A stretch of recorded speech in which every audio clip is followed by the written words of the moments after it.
for watching that. Does the first thing you think about when you wake up every morning change from day to day? That's kind of a big question to ask you this early, maybe. When you open your eyes in the morning, or maybe before you open your eyes, but as you awaken, what's the first thing that you think about? I'm going to suggest this morning that changes. I'm going to suggest that changes because every single one of us have a different pair of eyes. We're at a different point in our life. We're at a different stage in our life. There are circumstances that are affecting our life. And sometimes when we wake up, those circumstances and those things that we're about to face today, they come to our mind pretty quickly.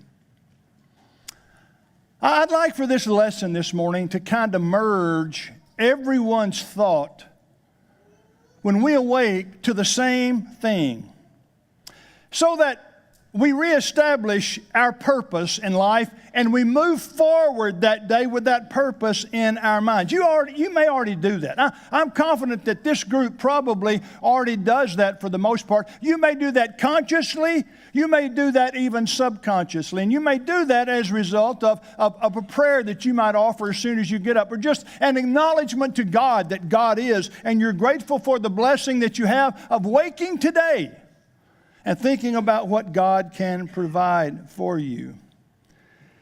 And what we're really talking about when we do that, we're talking about a worldview.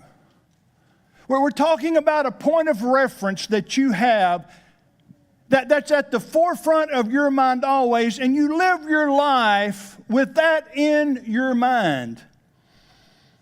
And every single human being who either has lived, is living, or will live will somehow reach a point of reference that I would call a worldview. A worldview, really defined, is simply a particular philosophy of life or a conception of the world. And I think it's interesting that every single person forms that. And it's really what the wise men said that we're going to look at this morning. And we're going to look a lot from the book of Ecclesiastes. And if you've not turned there, I hope that you will. Ecclesiastes, the first chapter, and verse 3, the wise men said, "What profit has a man from all his labor in which he toils under the sun?"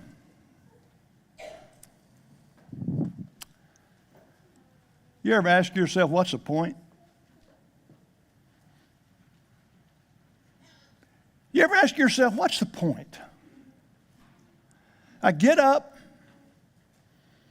I may go to work. I may go to school. I may take care of kids. I may be a kid.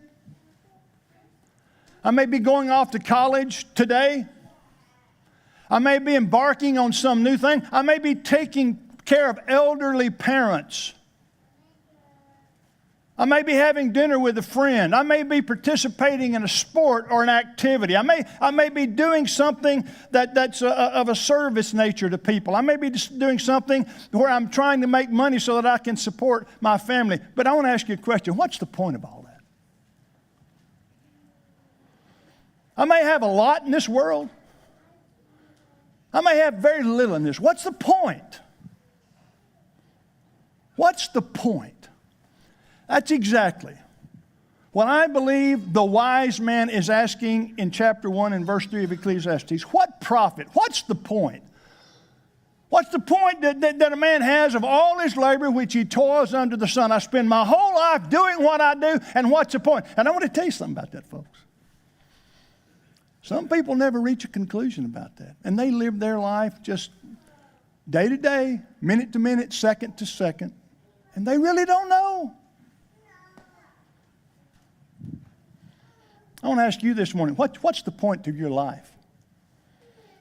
What's the point? I want to share some things with you this morning that I believe are critically important for every single person to think about as they live their life. Because what Solomon does, and I believe it is Solomon who writes this book, what he does is he tries to answer that question. And he reaches conclusions that he says there's no point to that. And then he ultimately reaches a conclusion long before he gets to the end of the book. But he reaches a conclusion that I think every single person ought to reach if his life is going to be full and if his life is going to be involved in the next life in the fullest kind of way. And I'm going to share that with you. You know this. But I want to let Solomon speak to us. And as we get through this, I think we're going to know why we want Solomon to speak to us. Further in this first chapter, he says, I, the preacher, was king over Israel in Jerusalem. And I set my heart to seek and to search out by wisdom concerning all that is done under heaven. This burdensome task God has given to the sons of man by which they may be exercised. Solomon said, I used my mind. I used my mind exclusively. I just thought about it. I just try to ask, what's the point of all that? And I'll tell you, at first, on first thought, that seems like a reasonable effort. What better way to figure out who you are and why you're here than to let your own mind figure that out? Let my mind figure out what it is that I'm here for. Some of you this morning who are about to embark on what's called higher education, I'm not so sure that's the best title for it. It's higher in the sense of it's beyond what you've done. But that's really what most of higher education asks you to do. Use your mind to figure out why you're here. And there is a sense in which that has to happen. I'm asking you to do that this morning. But what Solomon says is, that's all I used. I just wanted to figure out for myself what it was that I was here for.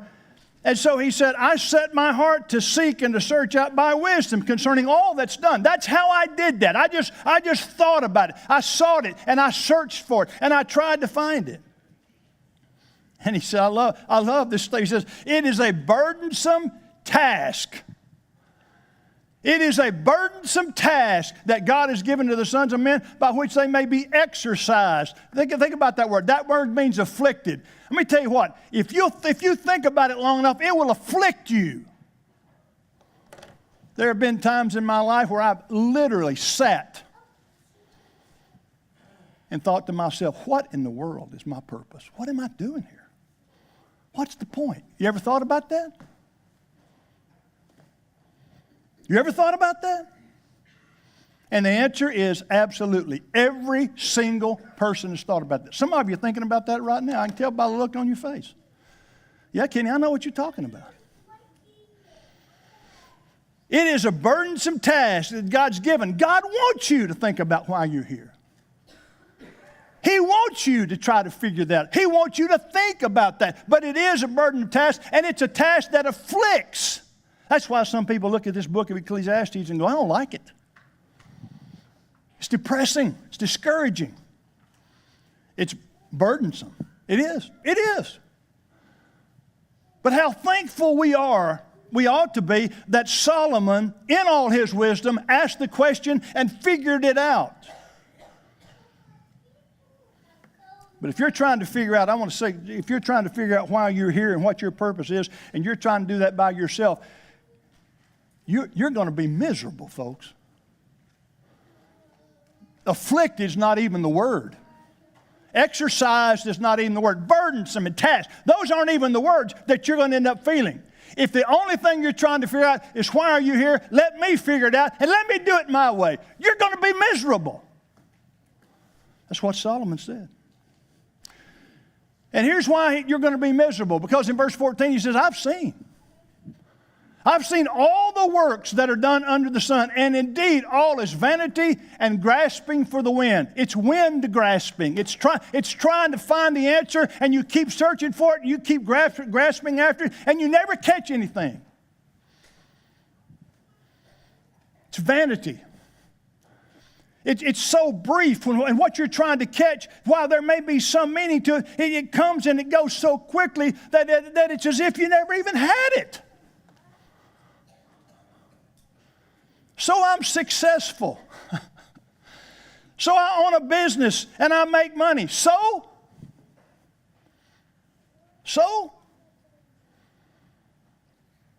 So I'm engaged in these activities. So, how much real enjoyment does that bring to you? In the final analysis, what's that going to do for you? Not very much. It's going to be temporary. And that's what Solomon says right out of the gate.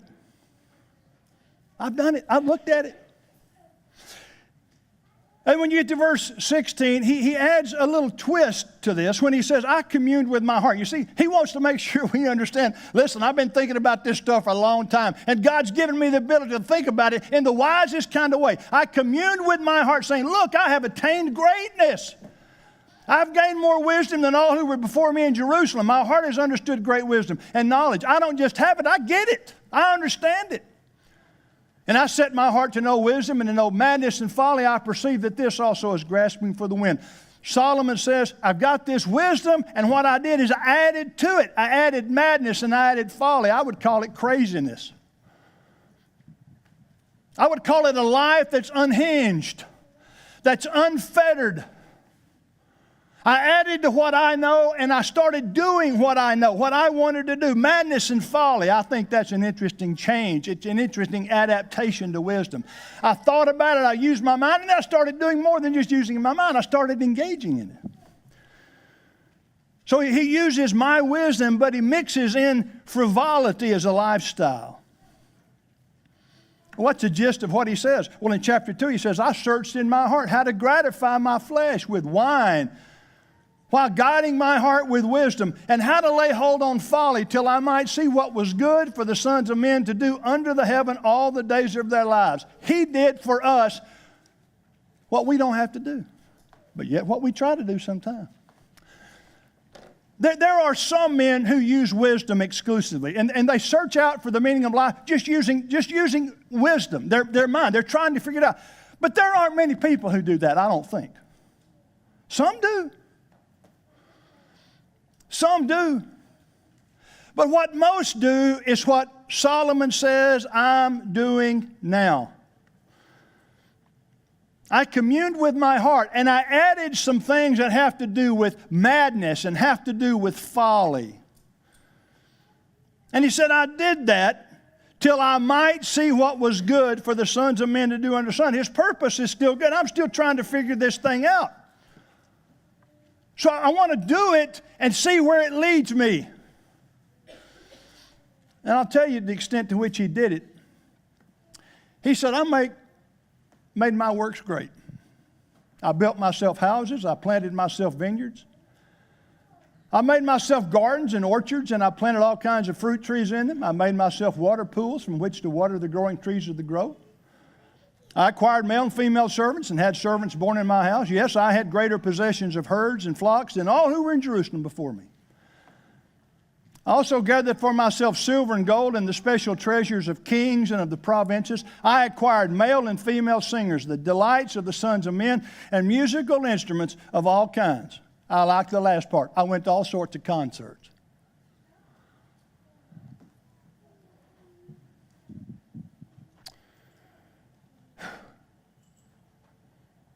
He said, I did all this, and I acquired all this, and I used my mind. I continued to think about what I had. And he said, and when I did all this, he said, I went back and I reevaluated everything, and then when I reevaluated everything, he said, I became great and excelled more than all who were before me in Jerusalem. And my wisdom remained with me. I had it. I did this really better than anybody else. And his conclusion was the same. He said, whatever my eyes desired, I did not keep from them. Let me tell you something. That's something that none of us can do. None of us can do what he did. None of us. None of us have every single thing we want. None of us. We don't have that ability. Now, some have the ability more than others, but none of us have the ability to do what Solomon did. He said, I did not withhold my heart from any pleasure. For my heart rejoiced in all my labor, and this was my reward from all my labor. Then I looked on all the works that my hands had done, and on the labor in which I had toiled. And indeed, all was vanity and grasping for the wind. There was no profit under the sun. Then I turned myself to consider wisdom and madness and folly. It's just like he says the same thing over and over. For what can the man do who succeeds the king? If somebody can do more than me, what can they do? Only what he's already done. You can't do any more than I have. Someone says, you cannot do more than I've done. And so he just basically recaps what he's done with this wisdom and with this madness and this folly. And he reaches a conclusion. I think it's an interesting conclusion. Verse 13, he says, then I saw that wisdom excels folly, as light excels darkness. If you're going to compare wisdom and folly, wisdom is higher. Wisdom, there's some sense in which wisdom is light, but folly is darkness. The wise man's eyes are in his head, but the fool walks in darkness. You see the point? There is something about wisdom that helps you begin to understand that, but ultimately they both end up at the same place. That's what he says. Yet I myself perceive that the same event happens to them all. They're all going to end up at the same place. No matter what you're using, but if wisdom is going to get you to a better place than just the folly. And I think that gets bore out every single day by all the events that we see. The same event, he says, happens to everybody. Nobody's any better off, really. So you get to verse 15 to 16, he says, so I said in my heart, as it happens to the fool, it also happens to me. And why was I then more wise? Then I said in my heart, this also is vanity. For there is no more remembrance of the wise and of the fool forever, since all that now is will be forgotten in the days to come. And how does a wise man die? He dies the same way as a fool. Solomon said, so I'm wiser. So I've had more. So I've tried more. What difference does it make? And his conclusion is it makes no difference. Nobody's going to remember me more than anybody else. And what difference does that make for me or them? If I'm dead, if you're dead, if they're dead, what difference does that make? That's his point. How does a wise man die? The same way a fool dies. A selfish wise man and a selfish foolish man are the same. They both forgotten. The wise man dies and the fool dies. And so here's the conclusion that he reaches at this part of the book. He says, therefore I hated life. I hated life because the work that was done under the sun was distressing. It was distressing to me, for all its vanity and grasping for the wind. Okay. Let me ask you a question. You ever hate life? You ever hate life? Yeah. Oh, yeah. Solomon said, I hated life. Why'd you hate life, Solomon? Because the work that was done under the sun, what I saw as I looked down on the earth and as I saw what all went on, that was distressing. And it was distressing because it's all vanity and it's wind grasping. It's trying to reach for something that I never can achieve. Isn't this the best sermon you've ever heard me preach? It's thrilling, isn't it? Thank you, Brett.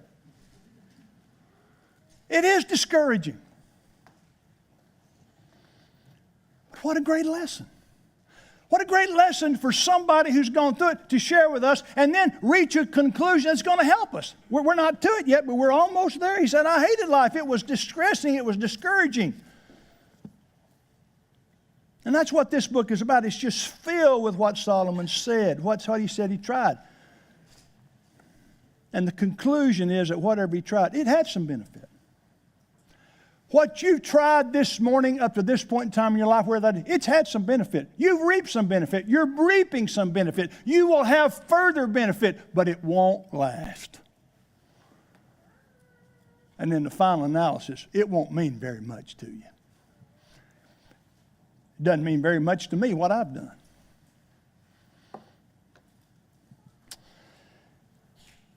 Okay, now that I got you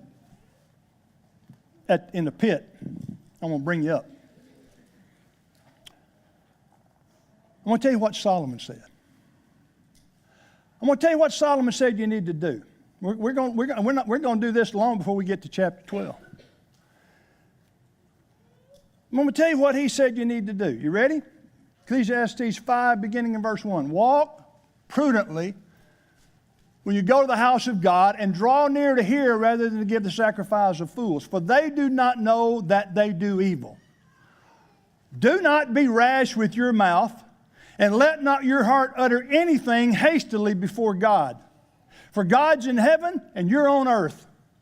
Therefore let your words be few, for a dream comes through much activity, and a fool's voice is known by his many words. What does Solomon say?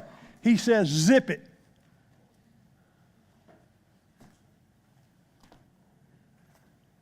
Or to use a word that my mother never let me say, but she's not here today, although she may be listening. You need to shut your mouth. You need, and I need, to shut our mouths. And listen. Listen to what God said. You know, the ugly answer to people who want to talk to you about what the meaning of life is, shut up. That's the ugly answer. Shut up and listen. Not to me. I don't know any more than you do. I'm looking for the same things you're looking for. The wise man says, be quiet. Use few words. Listen to what God said. Draw near to the house of God to hear. I don't think it's saying necessarily come to the church building. I think he's saying listen to what the God of heaven says. And this should be a place, and I think it is a place where you'll hear those things. But don't be rash with your mouth. Don't utter anything hastily. Let your words be few. And then when you get to verse 7, he says this same thing. For in the multitude of dreams and many words, there's also vanity. But fear God. Fear God.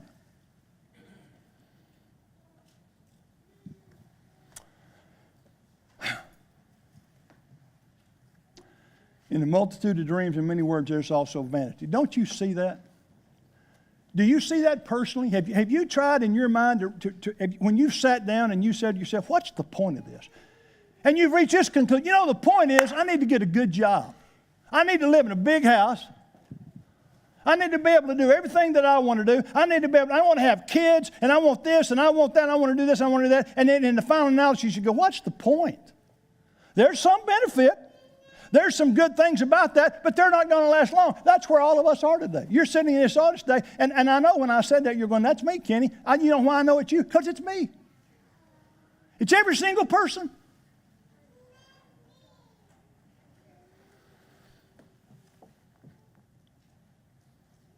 Everything vanity. There's some brief, even exciting, even beneficial, even good thing about life. There are things like that all over the place, and he's going to say that in just a minute. But let me cut to the chase this morning. As you determine your worldview, you need to listen. You need to shut your mouth and listen. You don't need to tell God what you're going to do. You need to listen to God and let him tell you what you need to do. You don't need to tell God what you're going to do. You need to look outside the world to get your worldview. You need to adopt Solomon's early conclusion, and you need to adopt his late conclusion. Here's his early conclusion. It's what Victor read for us. Here's what he said. He said, here's what I've seen. It is good and fitting for one to eat and drink and to enjoy the good of all his labor in which he toils under the sun all the days of his life in which God gives him. And to that all God's people said, amen. I love to eat and drink. I love to enjoy the good things of all labor, all my labor. I love to stop and rest and just think about what benefit I have gained in life, and most of which, in a sense, I've worked for. But it's not been my own achievement. I've put in some toil. I have that, and I have some of those things, and I like to do that. You know, I like to do that. You like to do that. Solomon says it's his heritage. It's man's heritage to do that. That's why it's part of why I made him. I want him to enjoy those things, and we do. Verse 19, as for every man to whom God has given riches and wealth, and given him power to eat of it, to receive his heritage and to rejoice in his labor, this is a gift of God. How often do we say that? We have all these blessings. Why? Because God's given them to us. And that's true. It's the gift of God. Verse 20. Now here's what will happen. Here's what Psalm says, this is what's going to happen to you. If you understand that your ability to enjoy is because God has granted it to you, here's what's going to happen to you, verse 20. He will not dwell unduly on the days of his life. I love that. I love this verse. He will not dwell unduly on the days of his life. Will he dwell on? Yes. That's part of what he just said. He's given me the ability. He wants me to dwell. But he doesn't want me to dwell unduly. And if my attitude's right, if my worldview's right, I won't dwell unduly. Why not? Because God keeps him busy with the joy of his heart. What's that? It's the God of heaven who's given us everything.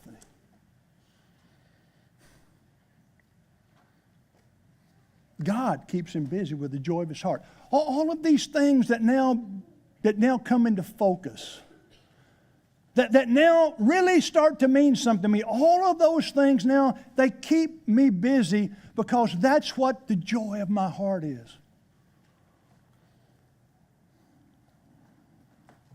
They're all gifts. It's man's portion to enjoy life. But the right thinking man does that, but with the right perspective.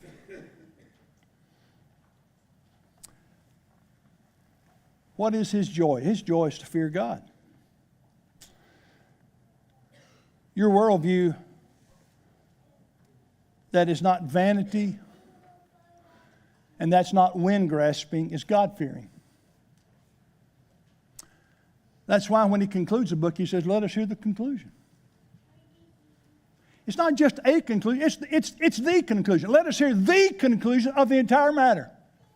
You put everything into this, and you put everything into this thing that we call life. Put everything that you think of, put it all in there, and here's the conclusion of every bit of it. Here's the conclusion of every bit of it. Fear God.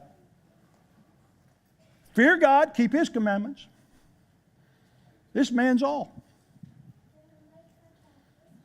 For God will bring every work into judgment, including every secret thing, whether good or evil.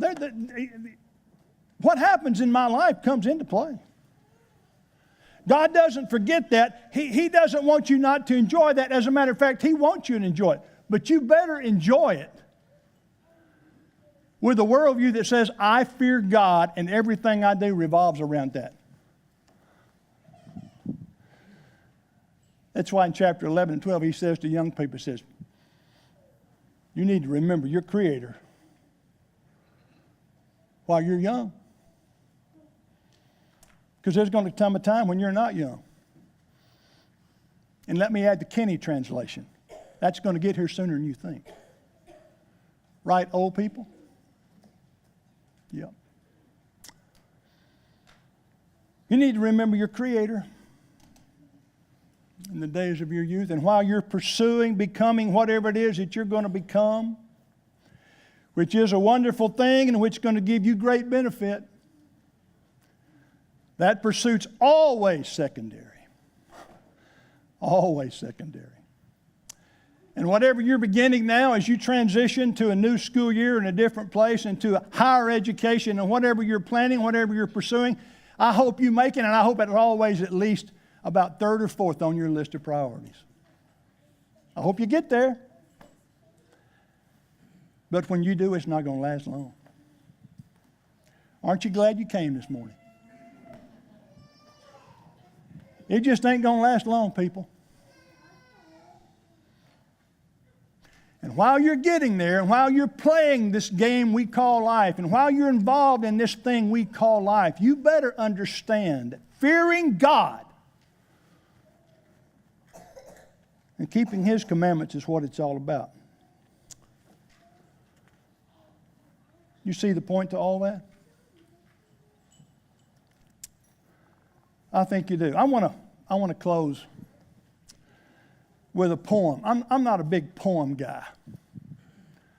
I think I only memorized one poem in my life, and it was entitled Fleas, and it was Adam Had 'em. It'll take you a while to think about that. I'd say it again, but you may not get it then either. That's the only poem I memorized. But I read something as I researched and I thought about this. I read something I want to share with you. It's a poem that was written somewhere around 1630. It was entitled The Pulley. It was by a man named George Hebert, probably is how you pronounce that. He was a theologian, but he was also a poet, and he lived in England. And his point in this poem, I think it's important to understand that his point in this poem is that man needs to remain restless. If the blessings that come in his life, if they don't move him toward a restless spirit so that he will attach himself to God, then what's the point? I love it. I know you can read it. I hope you can. I think you can. But I want to read it to you. I want you to think about it. When God at first made man, having a glass of blessings standing by, let us, said he, pour on him all we can. Let the world's riches which dispersed lie contract into a span of time. So strength first made a way, the beauty flowed, then wisdom, honor, and pleasure. When almost all was out, God made a stay, put a stop to it. Perceiving that alone of all his treasure rest in the bottom lay. Rest in the bottom lay. For I should say, said he, bestow this jewel also on my creature. He would adore my gifts instead of me. And rest in nature, not the God of nature. So both should losers be. Yet let him keep the rest, but keep them with repining restlessness. Let him be rich and weary, that at last, if goodness lead him not, yet weariness may toss him to my breast. I love that.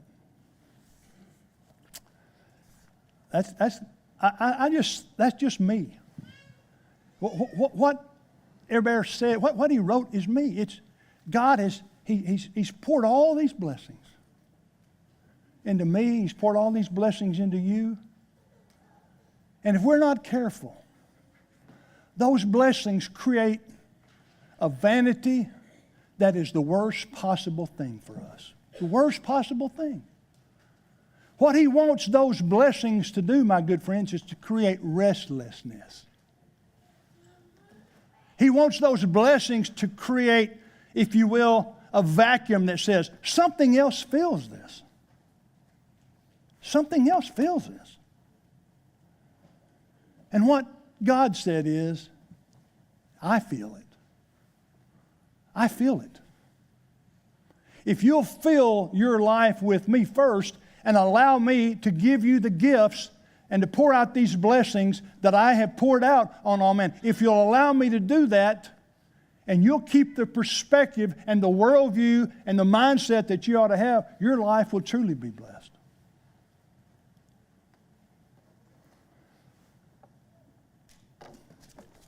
How's that going for you? How's that going for you? How's it going for me? See, one of the advantages I have in preaching a lesson like this, I've been preaching now for 2 or 3 weeks to myself. I've been thinking about it to myself all this time. And I've been praying that when I am able, if God gives me the ability to share it with you, that I want to share it in the very best way possible, that I could share it, because I think it's impactful. You better think about this stuff. And I don't say that. That's not a threat. And I'm not saying that because you haven't. I think you do. Matter of fact, I think most of you, if I've gauged this group right, I think most of you not only have considered this, I think you've concluded what Solomon said you ought to conclude. I think you've done that. I think that's why your life is blessed. I think that's why you're content. I think that's why you want to be a part of a spiritual family, because you see the value of that. It's not just that you know that's what the Lord wants, but you see the value of that. You understand the good that that does, even in the midst of chaos. In the midst of distressing circumstances and disaster, you see what being part of a family who says, no, God, it should be at the center of everything. You understand that. That's part of why when I wake up every morning and I think about my purpose and my life, I try to focus on it's God. And that's why when I wake up on the Lord's Day and I think about, I'm gonna today get to be with all of you in this place to think about the most important thing in my life, and that's God, and that's my brethren, and that's heaven, and that's all these things. And may I say to those of you maybe this morning who are in college and you're thinking about, what place could you be that would help you? This is a place to do that. It's not the only place. But what a great place to keep perspective and to keep focused on His Word and keep focused on what you ought to be and what you ought to become. Even as an 18 or a 19 or 20 or older, as you're a young adult and you're thinking about what should I pursue in this life? What a great place to come and see what do people who are 60, 70, 80, and 90, what do they look like who've kept themselves in God's way all their life? What do they look like? I'm going to tell you what, you can find them here. You can find them here. And you can latch on to them. And they'll help you. But it's just important. It's just important to think about a lesson like this. And to refocus and reshape our minds as to what we need to do. Brett texted me last night. He said, are there some songs that you'd like for me to sing? I said, yeah. I am the way. I'm the only way. That helps me focus. I appreciate Brett singing that song. Appreciated you singing it with him. And then he sang the solid rock. My hope is built on nothing less than Jesus' blood and righteousness. Listen now to this. I dare not trust the sweetest frame. You ever thought about what that means? I dare not trust the sweetest frame. You ever thought about that? How many times have you sung that and go, what does that mean? What do you think it means? I dare not trust the sweetest frame, but wholly lean on Jesus' name. Edward Mote, I think, who wrote that. I did a little research. What did he mean by that? Nobody really knows. It's kind of interesting. Nobody really knows what he meant. I don't know, he never explained to anybody. But what I think he means is, I dare not trust the sweetest frame to me. What's the sweetest frame to me? What's the sweetest frame to you? Family? Family? Power? Things? Money? What's the sweetest frame to you? Edward Mote said, I dare not trust the sweetest frame. Whatever that is, whatever the sweetest frame is to you, he says, don't do that. Don't trust that. What then should you do? But wholly lean on Jesus' name. You want to live life the way that's best? You need to wholly lean on Jesus' name. You need to fear God and keep His commandments. This is all of man. I pray that the lesson will be helpful to you. It's helped me refocus, and I hope it has you as well. If you're in this audience this morning, this will be a great time for you to refocus. Be a great time for you to give your life to the Lord in obedient faith, releasing yourself as the priority and making Him the priority, making Him the king of your life and saying, Lord, I'm going to do what you want. And I'm not just going to do it today, August 18th, 2024. I'm going to begin today, August 18th, 2024, but I'm going to do it till I die. I'm yours from here on out. What a great thing. That's the best thing. We'd love to help you do that, if we can. I want you to think about it, and as Brett leads us in this song, as we sing it together, know that we'll sing it to encourage anyone who would like to respond to the gospel. If you would, come as we stand and as we sing.